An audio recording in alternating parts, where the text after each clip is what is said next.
Hello everyone, it's Scott and welcome back to another episode of Sky Factory 2. So in this episode we're going to start building the turbines that are going to consume the steam that's produced by this now active reactor. Sorry, had to reorganize there. So here's the parts that I'm going to need to build the reactor. So the turbine controller, just like the reactor controller, is the brains of the unit. This is what's going to give us the controls to manage all of our settings.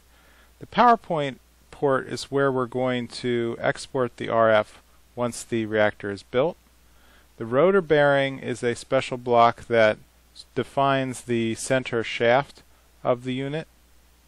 The fluid ports are what are going to import steam from the steam reactor, the actively cooled reactor, and that's going to provide the fuel to make the turbine spin. Now the rotor shaft is going to be the main axle by which the rotors are going to circle. So that's going to create the anchor points for the rotor blades. So the rotor blades are what are actually going to produce the RF power to convert the steam into energy. And so that's proportional to the number of blades that you add. Now the rotor has to be encircled by a inductor which can be made of a variety of materials. So I'm going to start out with Electrum block and later upgrade this to Endurium once I have enough Endurium from the Magical Farm seeds. And so lastly I'm going to build the exterior of the device with this glass and housing, and that should be everything I need to get going. So with that, let's kind of spec out the size of the device and start building. Alright, so I did a little bit of research on what size of a reactor we should probably make, and the optimum size is going to be one that consumes 2,000 millibuckets of steam. That's going to be the limit of the steam import block. I'm going to need 37 pieces of inductor blocks, which are going to power 80 rotor blades and 10 shaft blocks. And so that means that the interior of the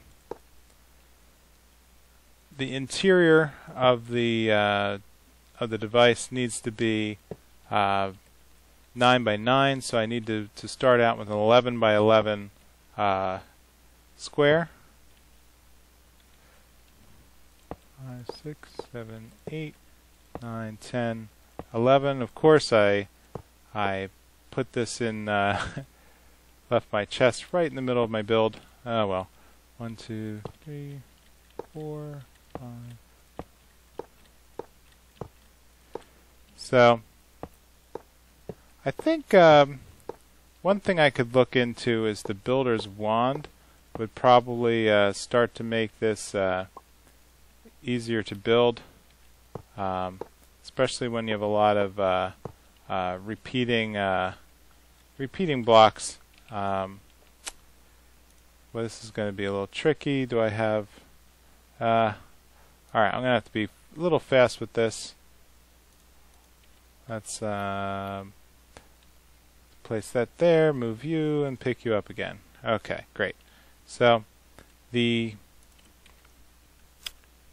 was I saying? So in order to build the housing here, I'm going to have 2, 3, 4. So this is where I'm going to place the rotor bearing. So I think that whatever center of the bearing, I'm going to have fins sticking off in 4 4 squares in either direction, and that's going to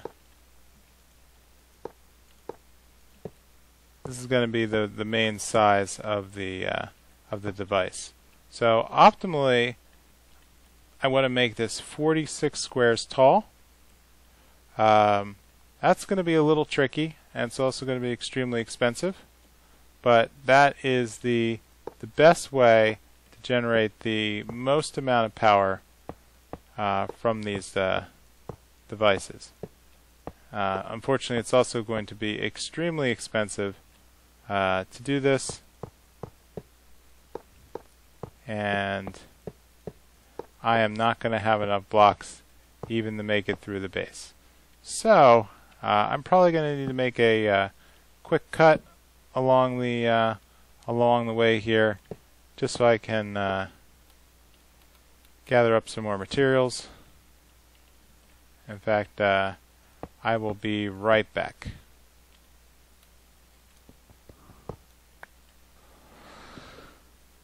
Alright, so I've gotten to the point where I've built the floor, the rotor, and what's going to happen next is that the rotors are going to be attached to the bottom of the shaft here.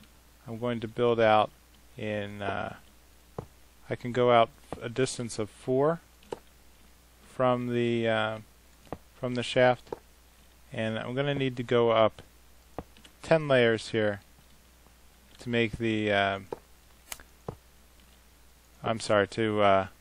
so I'm going to have 80, but that's 16 per layer, so that's up being 5 pieces of shaft tall, and then I'm going to cap that all with the inductor. I'm going to need at least another 5 layers of turbine shaft on top of that. Now I think I'm going to put the controller over here, so it's outward facing, so it'll be usable over here. Now what I'm going to do with the right here is I've built it right next to the reactor. So with the reactor, I'm going to put in another. I'm going to put in the other fluid coolant port, and what that should do is that would give me the ability to export. Oops, I'm probably doing the wrong. Let me grab the right block. Okay, sorry about that. So I think that the reactor coolant port is actually the correct block to use. And what that should do is if I line that up with the fluid port here, that should give me the ability to export the steam directly into the turbine. And so I'll have to revisit that to see if that's actually the right functionality. So I'm going to do a little bit more building and finish off the turbine shaft. Alright, so the next part is I want to build out the Electrum block inductor. So what I'm going to do is I need to encircle the shaft with 8 Electrum blocks, and what this is going to do is this is going to be the basically the electric inductor that allows the rotating shaft to produce the RF just as a generator would in real life, where a spinning axle goes through an induction coil, which allows it to generate the electric field that produces electricity. So this will be the housing here at the end. So I'm going to just cap this off with solid blocks, And this is how big the device is going to be at this point. So let's go out to here and let me finish the frame. Alright, that should polish off the top and glass, and I need to go back for more material.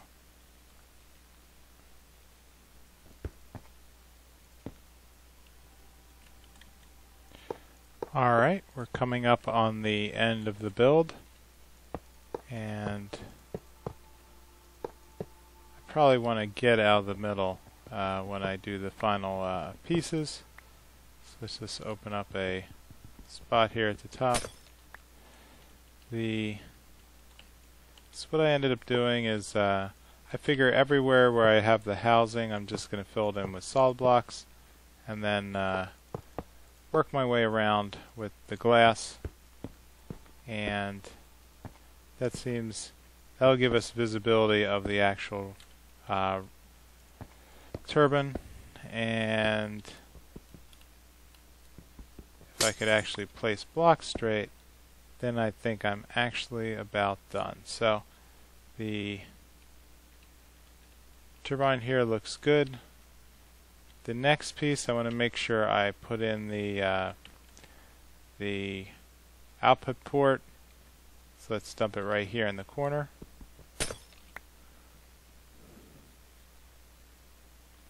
Turbine power port.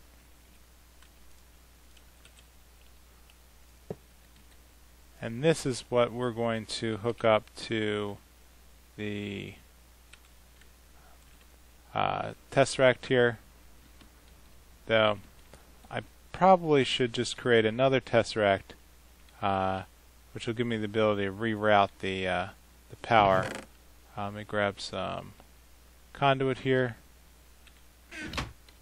See if this will even reach.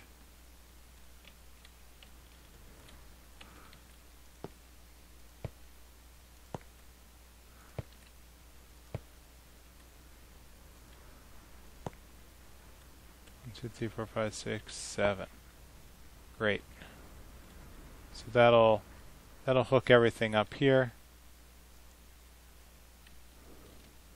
So with that, I think I'm ready to put in the last piece. And nothing happened. Alright, so I'm going to have to review and see where I went wrong here.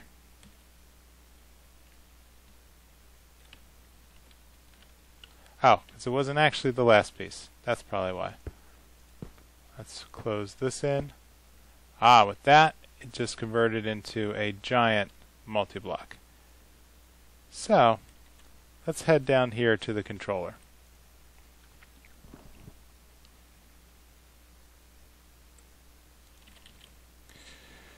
So, what should happen is that when we activate, let's just try it. Well, let's turn on the this side first. Activate reactor, and so that should replenish our steam at 1189. So with that, let's set our turbine speed to 1189.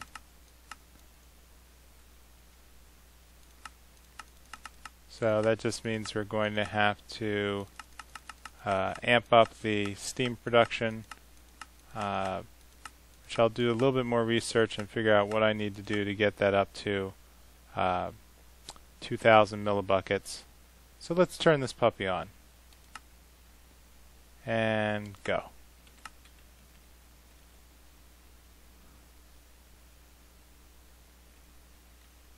So it looks like it is receiving steam.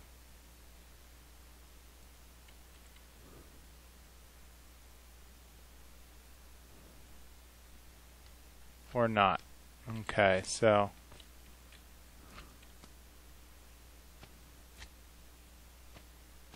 $21.80. Alright, so let's make sure that we have the... Oops. See, pal. Let's make sure we have the alignment of the coolant ports here correct.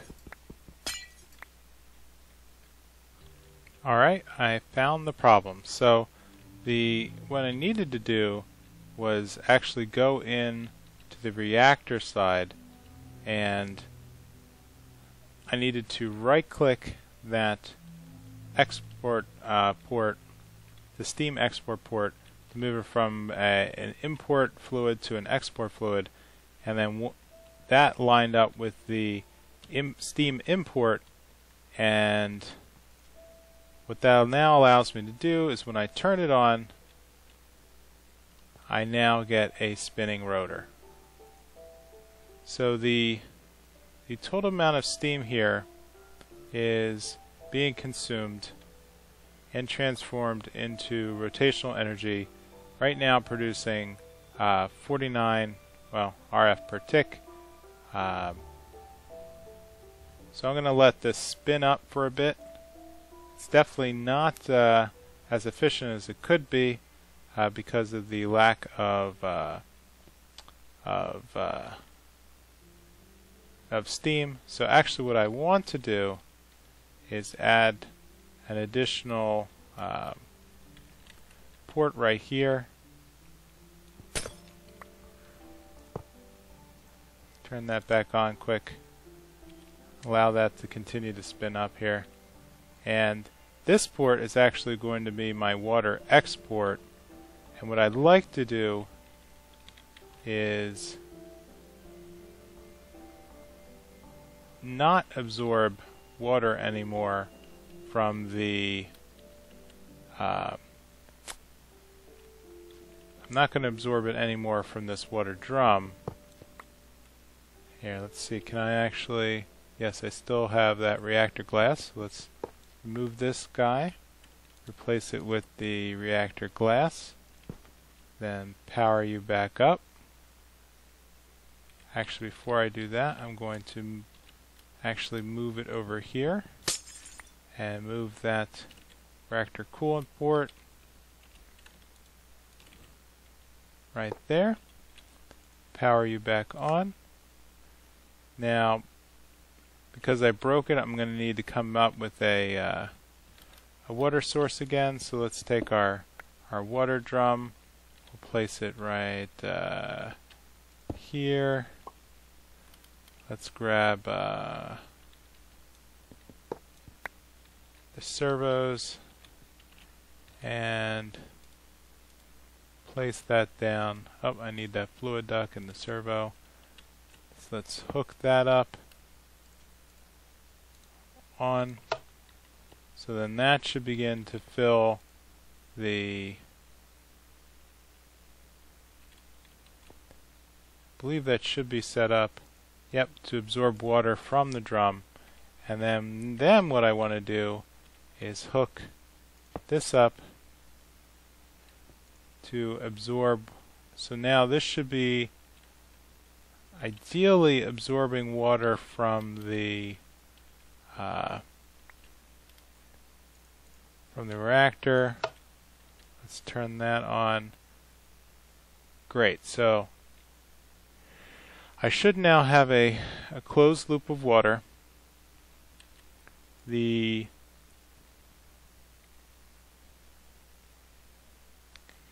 Okay, so the turbine should be absorbing 1189 millibuckets of steam.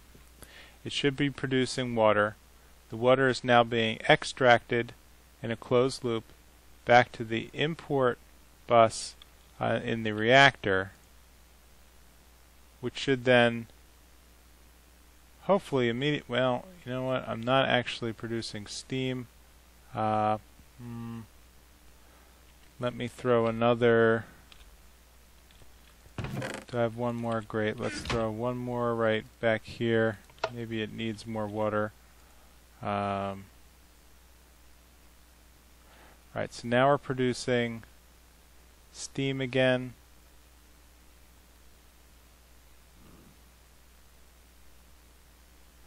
think this might be in excess of 120. Let me try.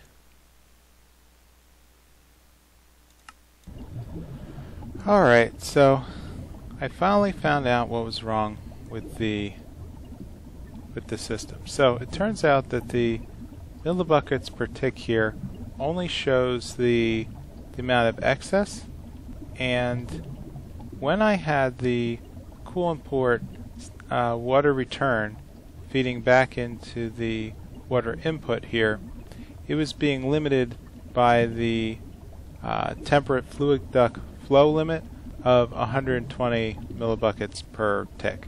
So that's just something that's built in to thermodynamics, and the solution therefore was to match up the export block and the import block here, just as I did with the other direction going into the reactor. So once I did that, that kind of uncaps the amount of steam exchange, and so the only thing I needed to do then was hook up the water drum to kind of top off the remaining water here. So let's turn this on, and that'll start heating up and producing steam.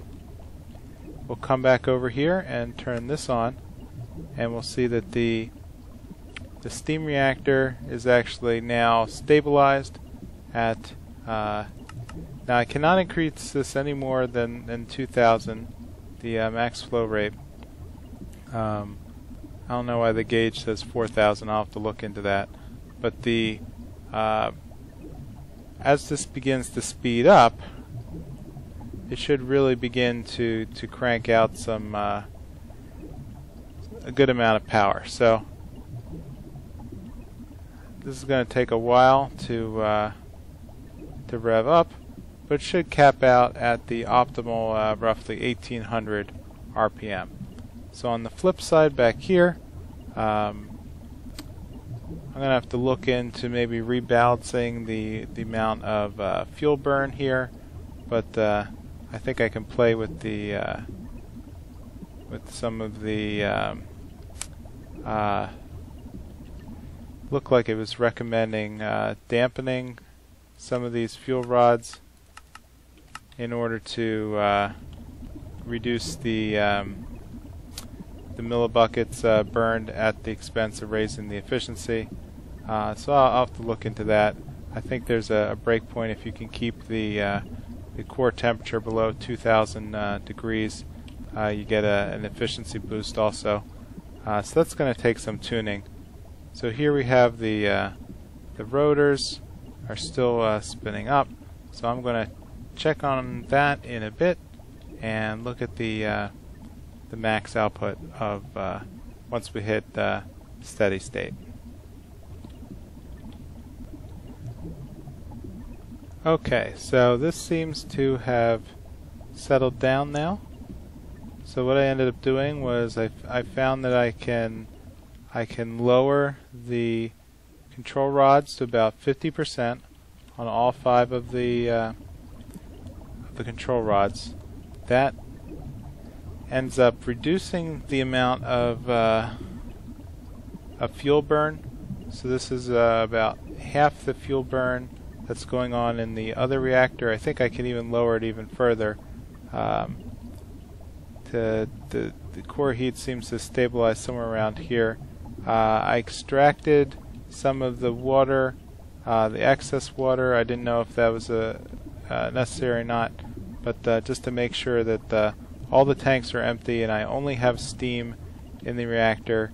Likewise, all the water was extracted. I only have steam flowing in, and as a result, well, this is topping out a little fast. If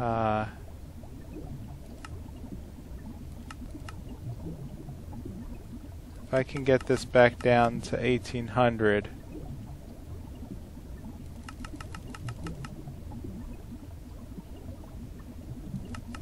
Yeah, I'm a little over speed right now. In fact, I'm a lot over speed. So let's wait for this to work its way back up. So yeah. Okay. not a good position to be in. Let's see if I can reduce the flow here.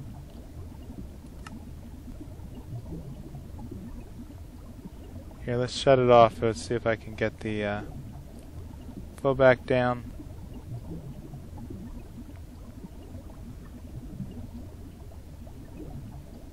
So you can see that if in the 1800 range, this was actually very efficient. So it was actually producing quite a bit, about 1200, or in the order of 1200, well, sorry, 1100. I guess that's where it tops out at 1100. So, yeah.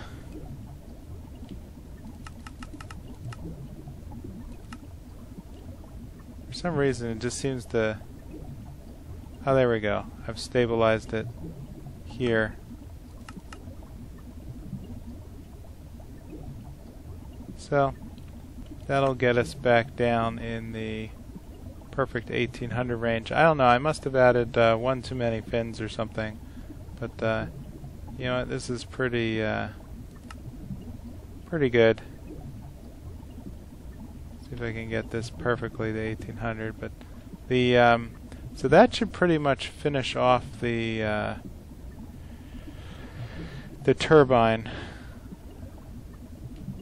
And so what I wanted to do, just to kind of prove it out, is over here I had constructed a resonant energy cell. So this is one of the largest energy storage in the game. When it is fully charged, it'll hold 80 million RF in a single block, and it has a pretty insanely high flow rate. So I wanted to just plug it in, and let's turn it on here and put this into an absorb mode and insert, and then let's see how the how fast we're filling it. So yeah, this is pretty awesome. So we're doing about a million. Well, what do we say? That over there we're producing 11,000 per tick. There's 20 ticks per second. So we are quite easily filling up this this reserve. So this is going to help us with the draconic activation. And so I'm going to probably build one or two more and plug them in and just charge them up from the devices. And at that point, any excess is going to just flow back into the deep dark ender quarry, which should help speed that up too. Which you know, so that's I think we're at a very good spot. So with that, I'm going to call this an episode. I'm going to work on some draconic evolution very soon, but this is I think a pretty good step. It's going to produce just the same amount of energy as the passive reactor with a fraction of the Electrum usage. And so with that, please leave a like or a comment, and I will see you next time on Sky Factory 2. Bye.